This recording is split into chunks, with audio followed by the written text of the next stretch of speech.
ये रंगीन महफिल, सुनहरी अवसर जो आप सबको प्राप्त हुई है, ये खुशकिस्मती से मिला करती हैं, क्योंकि जीवन की अहमियत, जीवन की शान इसी से होती है जो भगवत चरणों में गुजर जाए और भगवान के चरणों के अंदर बैठ करके जो विचारधारा पैदा होती है, क्योंकि सद विचार कहाँ पैदा होते हैं?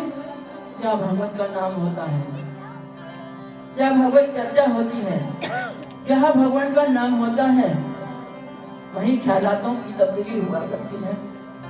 अच्छे विचार पैदा होते हैं जो जीव के मददगार बन जाते हैं। कहाँ, कैसे? जीवन के अंदर, क्योंकि जैसी महफिल होती है वैसे रंग छोड़ती है और वैसे ख्यालात बनते हैं। अगर आप दुनिया की महफिल के अंदर खड़े होते हो तो वहां वैसे ख्यालात पैदा होते हैं, और जब आप भगवान की महफिल के अंदर बैठते हो तो भगवत चर्चा के अंदर रुचि जो है वो बनती है, वो सद्विचार पैदा होते हैं, और ये सद्विचार ही हमारे जीवन की दौलत है।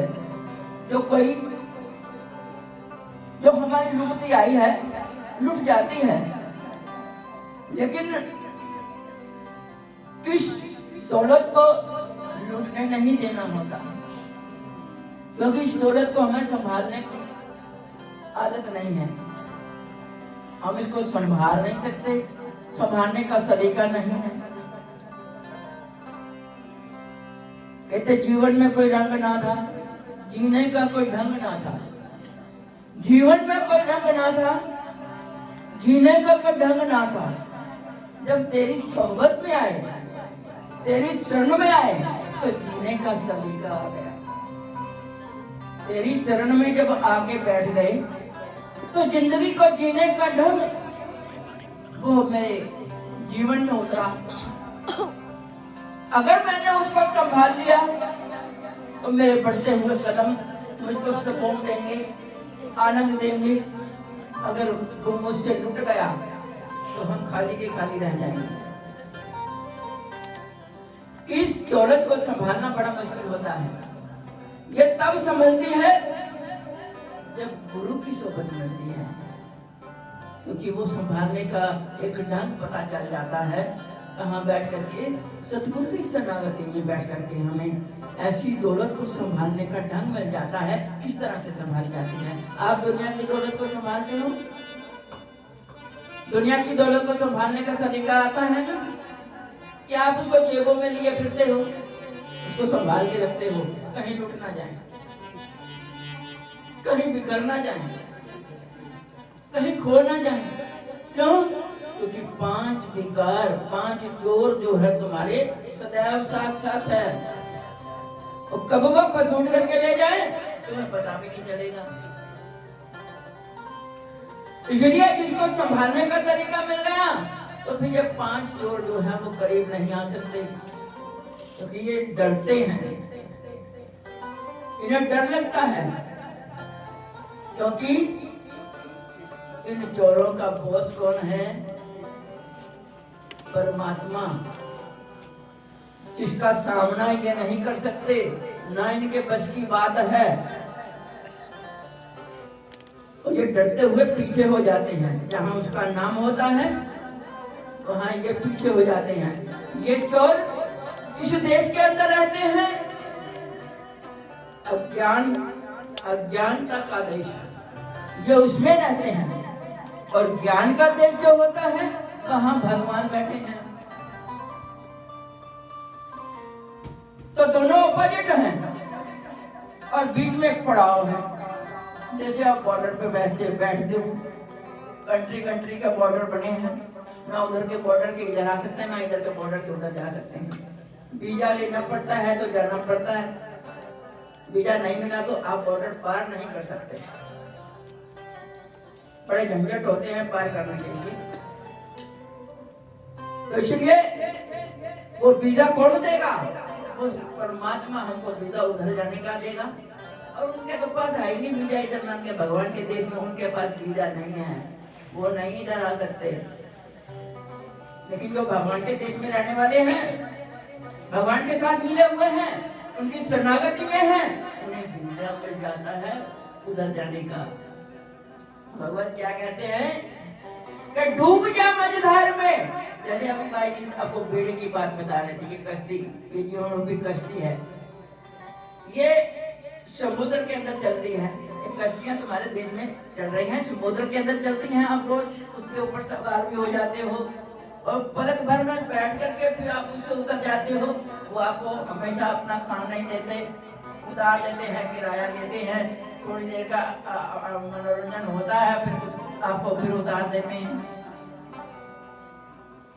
तो ये जो कश्ती है ये मुफ्त में मिली है, वैसे ये मुफ्त में नहीं मिलती, इसकी बहुत बड़ी कीमत है। एक एक पार्ट की कितने कितने करोड़ की कीमत है। लेने जाओ दुनिया के बाजार के अंदर इस कश्ती के पुर्जों को, ये जीवन रूपी कहीं से नहीं मिलेगी। एक एक पुर्जा इसका इतना कीमत मान है कि ये कश्ती ऐसे नहीं मिलती। जब भगवान ने हमको तकदीर से ये कश्ती दी है और यही मुकाम है कि हम उस पार जा सकते हैं, ये भगवान की है, इसको भगवान की शरणागति में ले जाएंगे। तो भगवान कहते हैं इस कश्ती के लिए क्या कहते हैं, वो पानी का समुद्र है, लेकिन ये संसार एक सूखा समुद्र है, इसके अंदर तुम तर रहे हो, तिरते नहीं हो, डूबे जा रहे हो। वो कहते हैं डूब जा मझधार में, साहिल पे आना है मना, इस कष्ट के कैदियों को वो आबूदाना है मना, वो आबूदाना, वो परमात्मा की गिदा प्राप्त करनी जो इसके अंदर तुम्हारी जो कायदा है वो प्राप्त नहीं कर सकती। प्राप्त कैसे कर सकती है? जब तुमको वीजा मिल जाएगा तो तुम जब जी चाहे इसके अंदर आ जाओ, जब जी चाहे तुम उस लोक में चले जाओ। इसके लोक भी हैं, ये पिंड देश है और वो ब्रह्मांड देश है। हम पिंड देश में हैं, बॉर्डर पे बैठे हैं भगवान, इधर भी बैठे हैं, इधर भी बैठे हैं, हमारे पिंड देश के अंदर भी बैठे हैं, ब्रह्मांड के अंदर भी बैठे हैं। यहाँ वो साकार होते हैं, वहां वो निराकार बैठे हैं। लेकिन साकार कब होंगे? जब गुरु की शरणागति होगी। गुरु क्या चीज होते हैं? कहते गुरु ना कोई औरत है, ना गुरु कोई आदमी है। गुरु क्या है?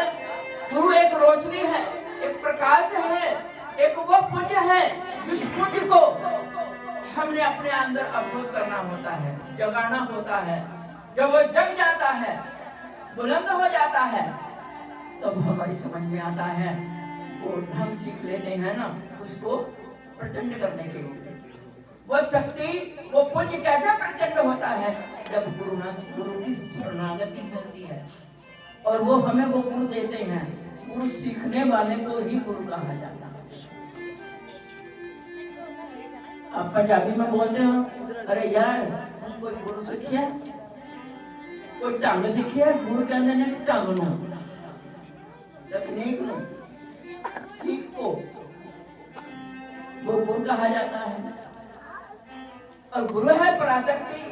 जब वो साकार रूप के अंदर बैठ करके हमको वो ज्ञान देते हैं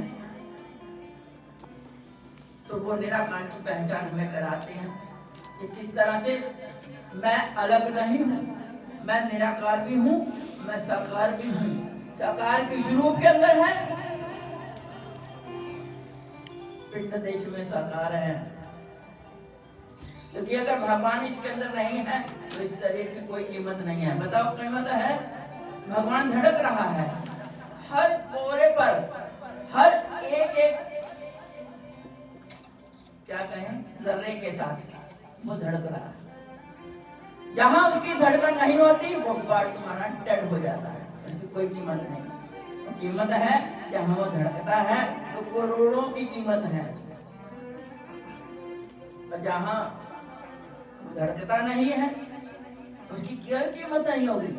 आप उसको जला देते हो, आप उसको जल प्रवाह कर देते हो, आप उसको जमीन के अंदर दफन कर देते हो, वो अच्छा नहीं लगता।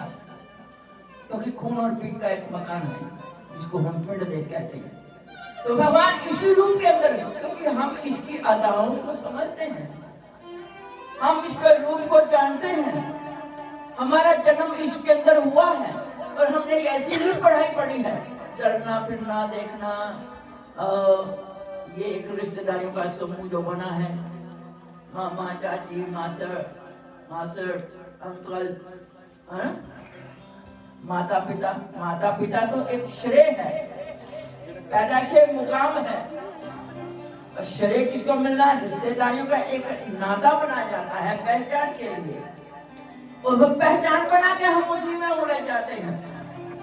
और जो कभी कभार हमको महापुरुषों की सोबत मिलती है तो हम उसके अंदर बैठकर भी अपना शरीर की एंजॉय करके चले जाते हैं, भूल जाते हैं कि यहाँ हमने कुछ हासिल करना है या नहीं करना। तो भागवत कहते हैं, डूब जा मझधार में, साहिल पे आना है मना, इस कष्ट के कैदियों को वो आबोद आना है मना।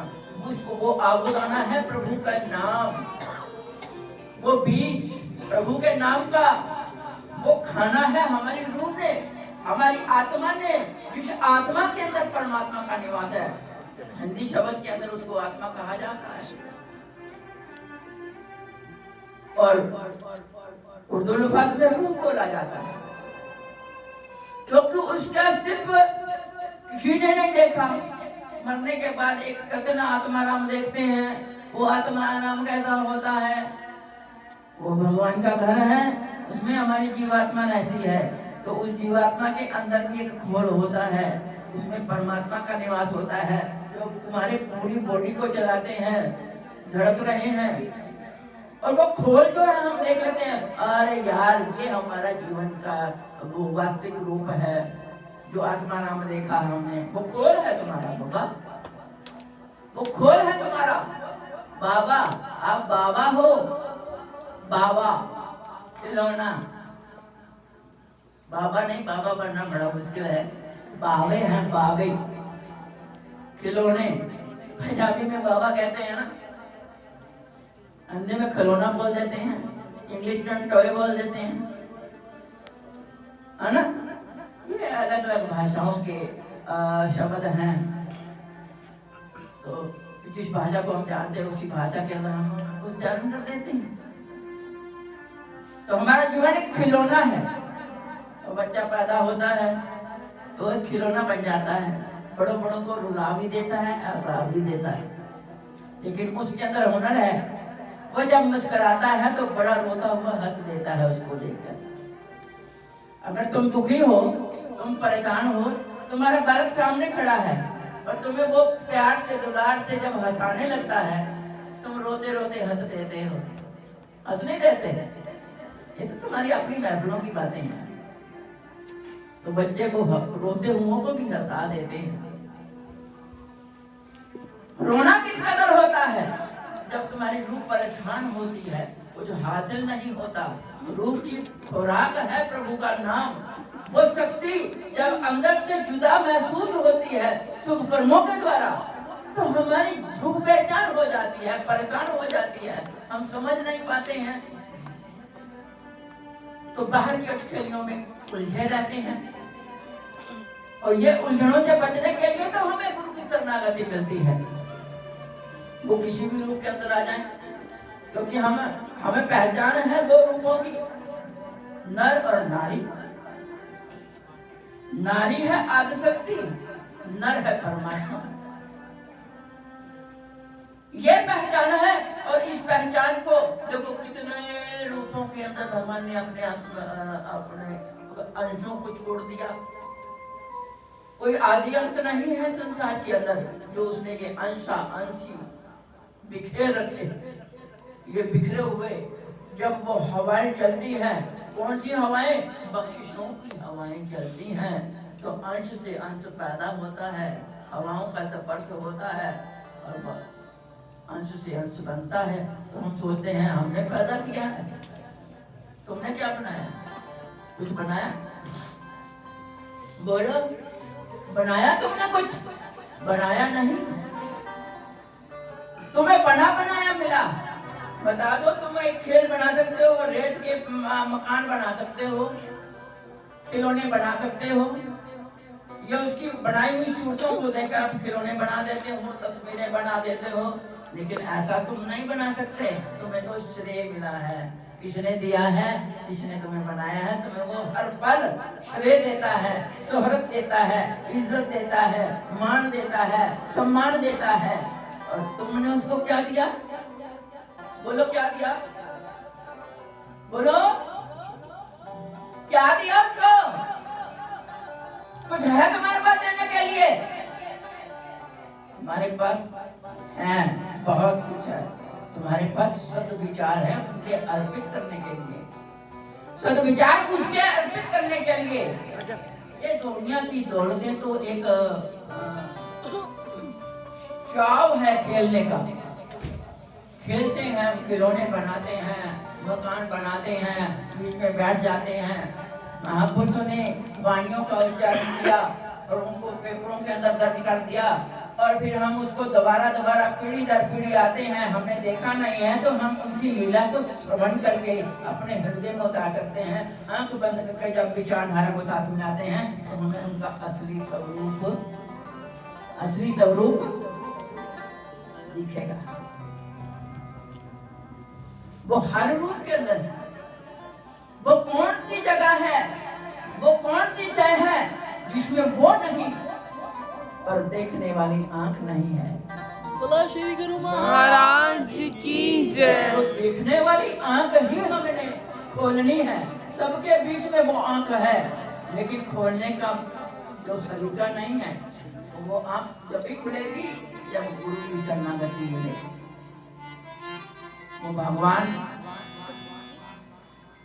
जो तीनों लोगों के मालिक हैं, देखो बालक का रूप भी धारण करते हैं, ऋषि महर्षियों का रूप भी धारण करते हैं, और बालक बनकर के ऋषि महर्षियों की शरणागत में होते हैं, उनसे ज्ञान सीखते हैं। किस लिए? उन्हें जरूरत है सीखने की।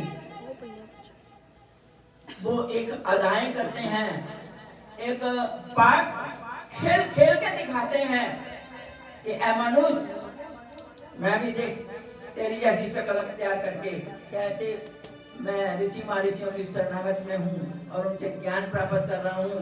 उनका इज्जत सम्मान, राम जी ने किसका इज्जत सम्मान नहीं किया जो प्रभु के शरण में रहे। भगवान कृष्ण ने किसका सम्मान नहीं किया? सबका सम्मान किया है, सबको हृदय से लगाया है। ठीक है, रूप जुदा जुदा है उसके। श्री गुरु नानक देव जी ने किसको हृदय से नहीं लगाया? रूप जुदा जुदा बनाए हैं हमारी समझ के लिए। वो नारी रूप के अंदर भी है, वो नर रूप के अंदर भी है। कौन कहता है वो नहीं है? वो हर जगह मौजूद है। शास्त्रों में कहा हर जगह मौजूद है, लेकिन नजर आता नहीं। योग साधन के बिना कोई उसे पता नहीं। साधना करनी पड़ती है, तप करना पड़ता है, सुमरण करना पड़ता है, और इसी सुमरण की दुहाई दी जाती है। अगर तुम अपने जीवन की पहचान करना चाहते हो बाबा, उस साहिल पे पहुंचना चाहते हो, तो ये कब्ज है, ये कैद खाना है तुम्हारी रूह का। अगर तुम वो आनंद का बीज लेना चाहते हो तो इसके अंदर रहते हुए संत महापुरुषों की शरणागति में बैठ करके वो तकनीक सीख लो, और फिर उस भगवान निराकार को मिल लो, और फिर देखना साकार और निराकार शक्तियां जब संयोग होता है, जब उनका मिलन होता है तो बारे न्यारे हो जाते हैं, जीवन आनंदमय हो जाता है। पल पल वो हमारा साथ देते हैं, पल पल हमारे साथ चलते हैं, लेकिन हमें खबर नहीं आती। ऐसे एक शख्स था, बड़ा भक्त था, गुरु महाराज के चरणों के अंदर उसकी बड़ी आस्था थी, बड़ी श्रद्धा थी, लेकिन उसका तबादला हो गया। कहाँ हुआ? भारतीय था, विदेश में हो गया। विदेश में जब आने लगा, वीजा लग गया सारे परिवार का, वो इस लोक के अंदर आने लगा, तो अब तो बड़ी कृपा हो गई है। तो वो कहने लगा भगवान मैं क्या करूंगा, मैं तो हर समय दरबार पे आता था, आश्रम में आता था, आपकी शरणागत में आता था, हर बार त्योहार तुम्हारी शरण में पहुंचता था, और अब मैं क्या करूंगा उस देश में, मेरे को कोई जानता भी नहीं है और मैं भी नहीं जानता उस देश की कुछ भी मेरे ध्यान में या मेरी पहचान में नहीं है, कोई मुझे जानता नहीं है, वहाँ उस लोक में तबादला हो गया है जाकर के, मैं क्या करूंगा। वो कहते बच्चे घबरा ना, मैं तुम्हारे अंग संग हूं, तू निश्चिंत होकर जा, तुम्हें सब कुछ प्राप्त होगा, लेकिन धैर्य से काम लो, सब कुछ मिलेगा। तो जो तुम्हारे अंदर है ना वो तुम्हें अपने आप ही साकार रूप में प्राप्त होगा। जाओ, वो चला गया, परिवार लेकर के वहां गए, ऑफिस में काम करा और घर लिया, घर परिवार में। तो गुरु महाराज जी का जन्मदिन आ गया। अब जन्मदिन पे वहां पहुंच करके वो केक भी काटते, नाचते भी, गाते भी, आनंद लेते। अब वो उसके मन को ना बड़ी